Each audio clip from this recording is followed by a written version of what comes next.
When we add or subtract polynomials, we must combine like terms. In number 1, we have 4x squared plus 4x plus 1 plus 4x plus 20. And one thing I want to point out is notice how we have parentheses around both of those. And students will get confused a lot with that and think that when I see parentheses, it always means you're going to multiply something. You got to be careful with that here, because notice there's a plus sign between the parentheses. So when you see it written this way with the parentheses around it, the reason that you see it that way and it's written that way is so they can say that you have this first polynomial plus the second polynomial. So they're differentiating polynomial plus polynomial. So I know it can be confusing, but it's just how we do it in math. Okay, but as far as how we do it, it's something we've been doing all along.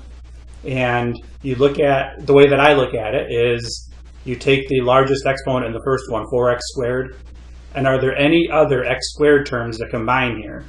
Well, there's nothing else with x squared in it, so you just bring it down.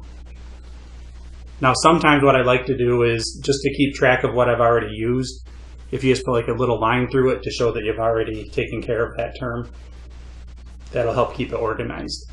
And then with the next term we have is a 4x. So we had the x squared. Now we go down to the next term, x to the first.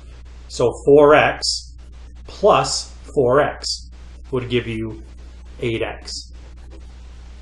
So we use those two terms. And then we have 1 plus positive 20. Well, 1 plus 20 is 21. So there's your answer for the sum of those two polynomials. When you do a sum or a difference, or working with polynomials, generally you want to put them in standard form, which again means that the largest exponent comes first, and then the next largest, and then the constant term at the end. Okay, so if you take a minute and do 1 through 4, just adding them, or adding polynomials, pause the video. Okay, so there's the solutions for those. There's not really much for me to explain on those. Hopefully if you missed something there, you can look at it and see what you missed. The next few examples show subtracting polynomials.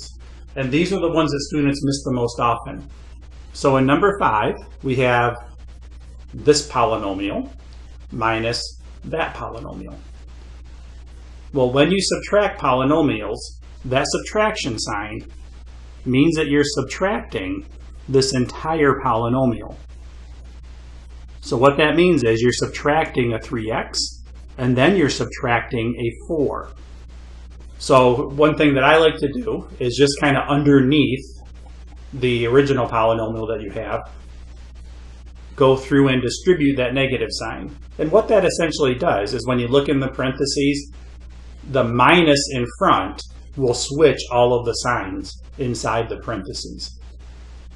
So then we have 7x subtract 3x, that's 4x. And then 12 subtract 4 is 8. Okay, so after you change the sign, you can look at it as we're all done with that. And now you're just combining like terms. Okay, so you end up with 4x plus 8. Okay, the next one, number 6, again, we have a subtraction. So you want to go through and switch all the signs. And again, this is just the way that I do it. If you don't have to do that, and you can do that in your head, that's okay. But I just show that you're switching all the signs down here. So then when you look at the largest exponent, the x squared term, you have 8x squared subtract 2x squared. Okay, and again, we're done with that part of the polynomial. So that'll give you 6x squared. Okay, and I'll just uncover it here. And then negative 15x, take away 4x. That's negative 19x. And then we have 28 add 9 will be 37. So positive 37. Okay, so take a minute and try the last couple on here. And I will show the answers after you pause the video. Okay, so there's the last couple answers for those. Again, it's just a matter of doing a few of these and making sure you keep your signs straight. This is one of those topics that we could literally do like 50 of these, and then a student will still make the same mistake on a quiz or a test. So you just got to go slow and keep track of your signs.